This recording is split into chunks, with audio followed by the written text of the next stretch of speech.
Sebanyak 300 personil kepolisian akan dikerahkan untuk melakukan sosialisasi di daerah rawan karhutla di Sumatera Selatan. Fenomena El Nino diperkirakan akan terus bertahan sampai dengan bulan Desember mendatang, sehingga dibutuhkan sosialisasi agar dampak dari karhutla dapat diminimalisir. Kapolda Sumatera Selatan Irjen Pol Albertus Rahmat Wibowo mengatakan, pihaknya akan mengerahkan 300 personil untuk melakukan sosialisasi di daerah rawan karhutla. Ditambahkan pula pihaknya juga bekerja sama dengan instansi lainnya seperti sektor usaha dan pemerintah, agar program sosialisasi dapat berjalan dengan maksimal.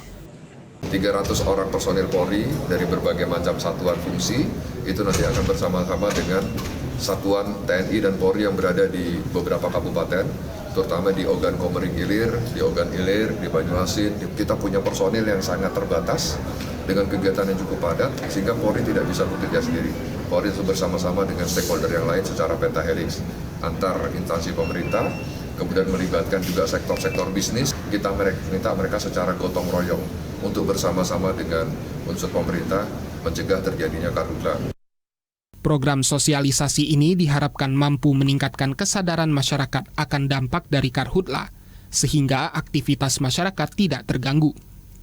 Arwi Morahman, TVRI Sumsel melaporkan.